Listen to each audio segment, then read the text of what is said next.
Ladies and gentlemen, thank you very much for being with us. Hello. For our special guest interview. Hi, Steve Swanson. Hello, Lance Wallnau. Hi, Annabelle. And Annabelle. It's good to be here. Kind of. I'm almost here. I'm almost there. I'm in somewhere in cyberspace. Yeah, You're somewhere, exactly. You're somewhere in the digital realm right now. And, That's amazing. And my bookshelves are looking really distorted. I don't know. This is kind of like being in Willy Wonka's chocolate factory here, I'm afraid. Steve, where are you right now? Is this your office? Is this where you do your thinking or your broadcasting, or where I invade your privacy, or what? This is my music room. I got my studio, all my stuff in here. Let me show you. How neat is that? Little keyboard stuff going on there, and little workstation thing. So that's what I do here in this room. But isn't technology amazing that you could create and compose and probably write stuff that goes into a studio that we're listening to, and a lot of it could happen almost right there? Or is that where you create it and you got to go do it in the studio? No, I can do everything right here. So what I'll do is I'll record it. I'll record live, and get the tracks from the sound guys, then bring it back here and mix it and do all that stuff, or just create something from scratch. I think it's so cool, man. It's like it's like making your own movie for that matter, because everything you need is right there to cook it up. Yeah, that's now. How do you write? Do you get that out of just like are you sitting down like a disciplined writer, like some authors do, and you make yourself write, or does it come out of some live meeting where you go, oh, that's interesting, and you pursue it, or where do you get your stuff? A lot of the songs I'll get from what I hear, just where meetings I'm at. I fill my phone with little ideas, and so I'm not texting while people are preaching or speaking. I'm getting down the ideas, and then I'll go back and sort it out, and then when I get enough ideas, I'll sort it down and write a song. Or if I'm doing an instrumental, I'll sit and kind of compose it piece by piece as it goes. Just go, hey, that kind of sounds good. I'll start with that and see how that goes. So you're kind of an interesting. You have an interesting gift, and the reason why I was looking forward to doing a quick interview with you is because we're going to be together in San Diego. But we're together in San Diego. I thought about it because we've been in Washington D.C., we've been on the Sea of Galilee, we've been on Mount Carmel. Yeah, we've been on the ocean, the Mediterranean, or something. I mean, we have. When I think about it, we have been flowing and going almost in all these unique locations, and it's so effortless. I love working with you, and you really do create an atmosphere. Tell me, as from a musical point of view, this isn't. If you were talking to someone who wasn't, who wasn't a Christian or a spiritual person, they would probably not relate to it. But what's happening to you as a believer who is a musician? What are you picking up on and tapping into that goes beyond just notes on a keyboard and music people like to tap their toe to? I think the whole thing is about atmosphere, creating an atmosphere, and kind of setting your sail with the wind of the Spirit. So you're ready for shifts. You're attentive to whatever shift there might be, or whatever kind of atmosphere. It's like when David played for Saul, that kind of deal. It's like, okay, this person is sick or is troubled. I'm going to play some soothing music. Just create an atmosphere that can shift at any time. That's the key. So you have to be pretty well versed on your instrument to be able to make shifts like that. That's why I'm a big proponent of being fluent on your instrument, so you can speak whatever you need to speak at that time. Wow. And do you sense that in the meeting or before the meeting, or how do you pick up on that so you do your playlist or whatever you're up to? It's mostly during the meeting. I've had times where I feel, okay, yeah, it's going to be like this, and it's going to be powerful, and we're going to rock it, right? And then somebody comes up and does a kind of a tender prayer, and you go, that's just not going to work for that setting. So you got to be ready for a change at any moment. That is so cool. You're the only one on the screen right now for a reason. I am experimenting with my broadcast layout changed by the host. Oh my God. We're going to have an incredible time when it comes out to San Diego. It's going to be so trippy. I want people to know the thing that I love about working with you is that that what you said is pretty much the definition of it. You can change atmospheres and you can discern atmospheres. Yeah. And you also have the unique ability to create atmospheres. And by creating them, you have the unique capacity to release what heaven wants to release into the room. Yeah. And I think that's probably one of the powerful mysteries of great worship leading is you're not bound by the set you have or what you wrote down as a song list. You're able to step in and go someplace. And what we're going to do in San Diego at a place called Paradise Point, which is coming up shortly, is going to be an opportunity for us to every day you're going to be creating the atmosphere. And then my job is to facilitate the group into a whole different kind of merger of environments. Because what I'm convinced of is I see turmoil and madness. And, I'm very much involved with the media and political work of translating what's going on in the natural to Christians so that I'm kind of like, a Trump whisperer. I'm trying to explain what's happening. But what I'm noticing is the answer to all this is still going to be the Spirit of God. Yeah. And it can't just be the prayers from the sidelines. It's going to be believers. But believers going into this thing by themselves isn't ever what God intended as much as it's the body of Christ rising up. So we're going to be building these relational hubs. We're going to teach people how to connect, how to draw into their circle what they need, how to build an edifice out of the relationships they have that can house the anointing. And I almost feel, I'll be honest with you, I almost feel challenged myself because the material is all new. It's not like I get to go in and do what I've already done. So you're the perfect person for that because, if we're going to do an extreme dream trip, your challenge is going to be how to create the atmosphere for heaven to come down and then the people to go up, connecting at a higher level. Any instructions you want to give us before we do the event so that we could be maximized for it? I like it. I like it when you or somebody else comes in when you sense that when we've broken through to that point where there's a point where you can jump on and just kind of take it even higher in minister in that realm rather than a lot of people will just wait till you finish.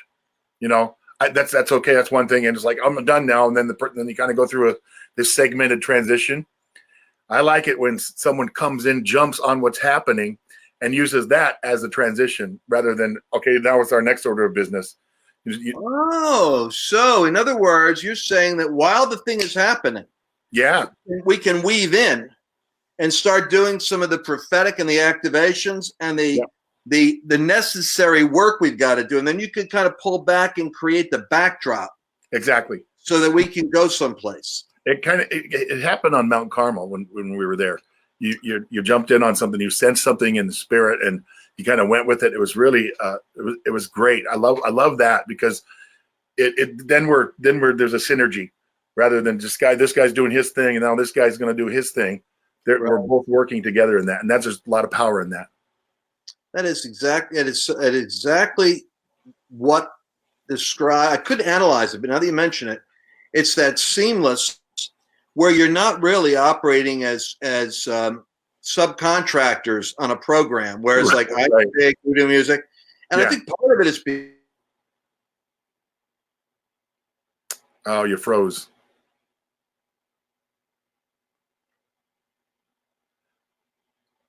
My wordsmithing, my expression my articulation had to be words, and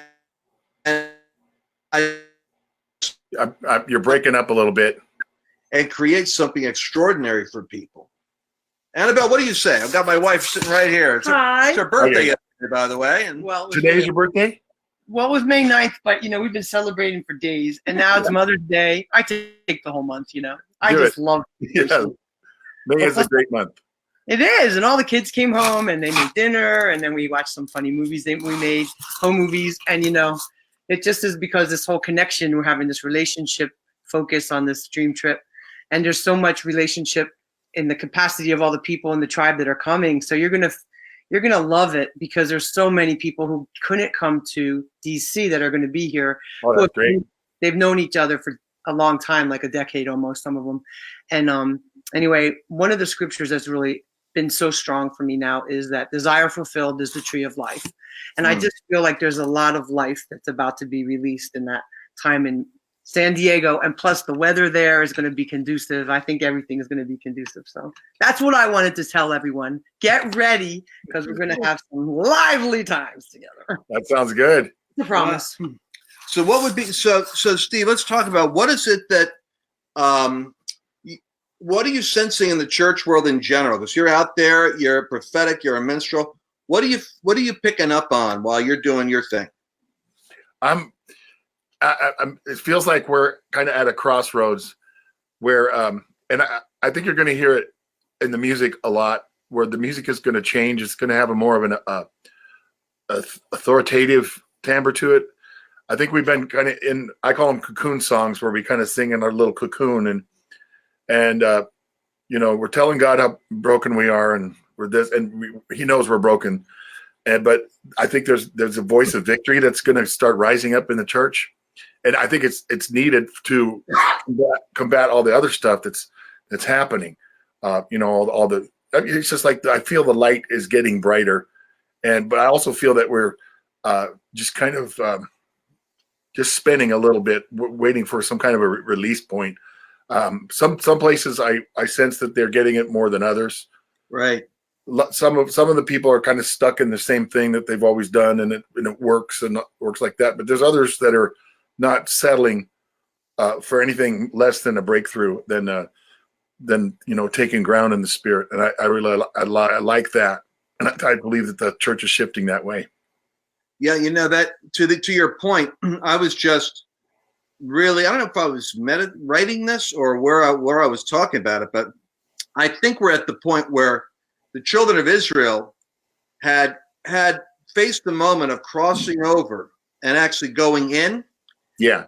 And they were not really adequately prepared. Neither were they experienced in this kind of confrontation. But the choice one generation made was they surveyed it and said, it's the real deal, but we're not big enough to do that. And so they opted out. And when the leadership opted out, it went through the whole camp, and then there was this massive, in a sense, grieving because they missed a rendezvous, in a sense, with destiny crossing over. Then they tried to do it, and God said, don't, and it didn't work out right. And Joshua had his 40-year, circle going around, and you could just see him making a decision. He was not going to let that happen again. And when their moment to cross over came, there's an interesting distinction in the Bible. Moses had the 12 spies bring the report to the camp. Joshua didn't do that. He had two go in and said, when you get the report, you bring it to me.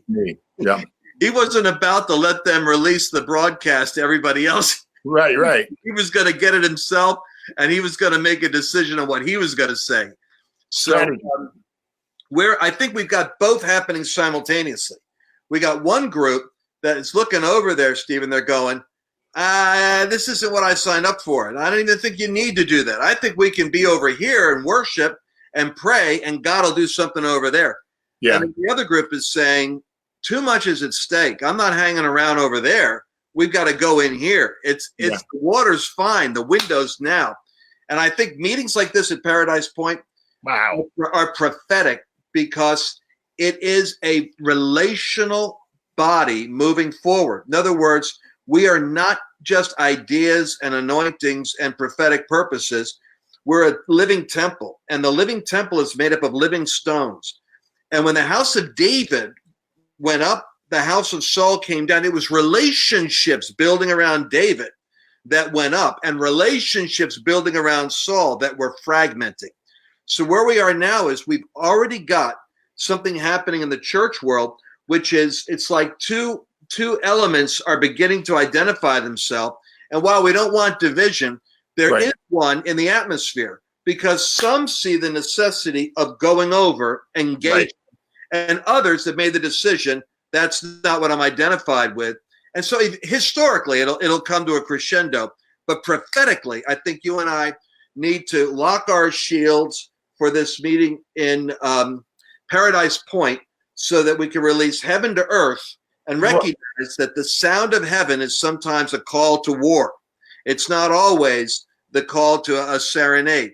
Sometimes it's the call it's the sound of the trumpets to mobilize for battle. It's not just the trumpets to sound the gathering, right? Yes. So, that bear witness with you? Yeah, totally. That's so good. So good. We're tracking it.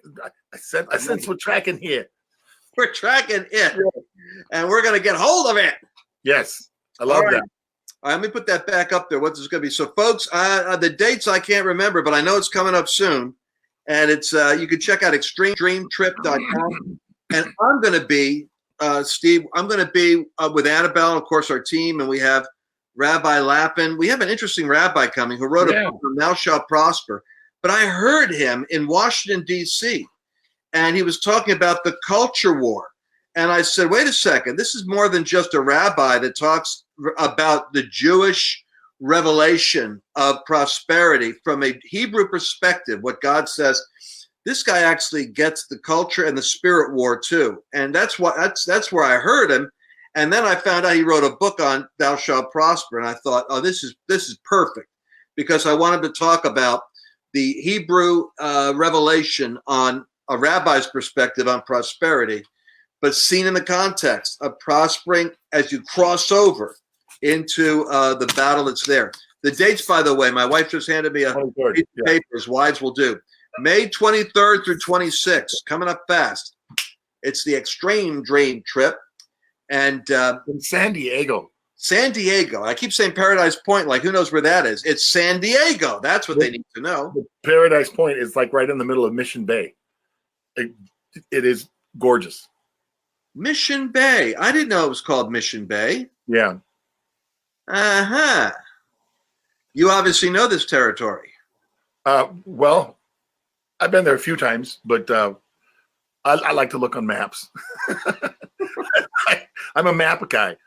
Well, the place is, I've done some programs there with a friend of mine, Brian Clemmer. That's how come I know the place. And he did some of the most intense personal growth work that I spoke at his event annually. It was called The Heart of the Samurai. And I would come in and speak one night. And it was like a 5-day program. And that atmosphere, for me, is an atmosphere that's pregnant with the capacity for personal breakthrough. And I don't like to use those words superficially, because we do use them too much. When I say personal breakthrough, I mean whatever is constricting our ability to behave the way we need to behave and think the way we need to think to get what's not showing up. We have to be able to get handles on it and and you know, to a great extent, Steve, if we don't see something at this stage of life, when you hit around after 50, you're in your 50s and 60s and over that, if you're not seeing it, it's probably one of those iniquitous patterns that is somewhere deeper in your background than you can even see. So we need the grace of God to reach in and take what's in the blind spot and bring it out so that we could deal with it. Because whatever gets exposed to the light becomes light. Yeah. And your worship is going to create that atmosphere. Your prophetic, I'm speaking prophetically to you, that your freedom to create the sound, explore the sound, experiment with it. And a lot of what we're going to do that weekend is going to be experimental. It's going to be risk-taking. It's going to be stepping outside of comfort zone, because everything we're about to do next, we haven't done before. I mean, after all that I've done politically, I did my first trip to the White House for a dinner like a week ago, the National Day of Prayer. And I saw people there that are familiar with it. They're there all the time. My first time there. And when I was there taking it all in, it's kind of like I said to myself, you know, I feel a little bit like Mordecai. I've been more involved with Esther's destiny than even the king knows, but I'm finally stepping into some of those places that the Lord's had me already walking in the spirit for 2 years. Right. And I'm saying this prophetically. We have been prophesying and walking in the spirit for a long time in territory we have not actually stepped into in the natural. Yeah. Because the natural and the spiritual go together, and history is about to overtake the church, and we're crossing over. We're going to flip this thing so that in the natural we step into where we've been in the spirit. Yeah. And it's going to be a totally new kind of event. Awesome.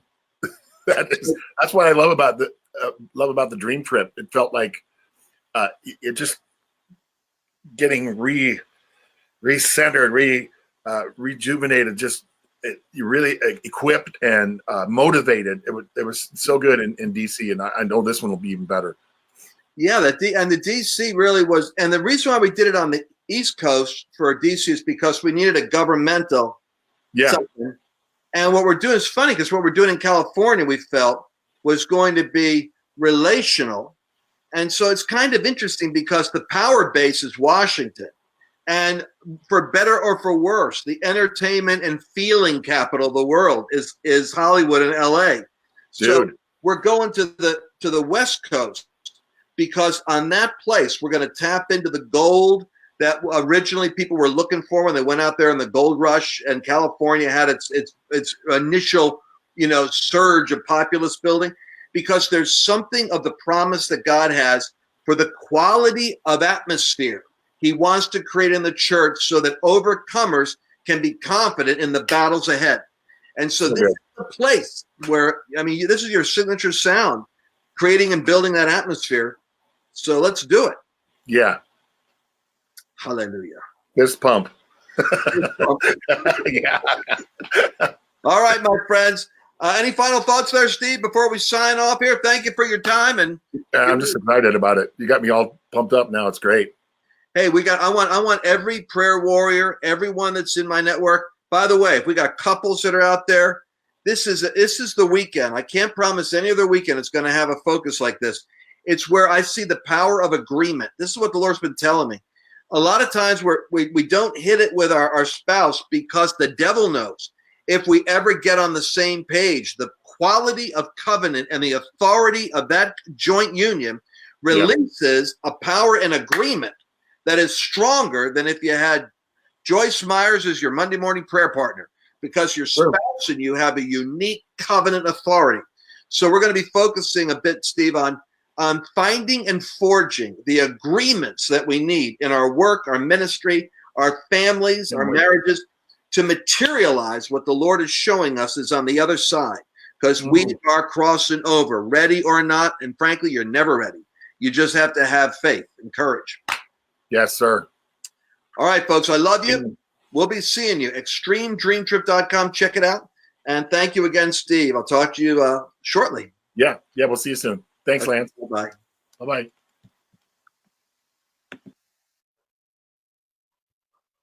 Hi, I'm Lance Wallnau, but you already know that. Did you know that you can subscribe, however? You just push that button right there or over there and ding. Now we're connected. Look forward to seeing you soon.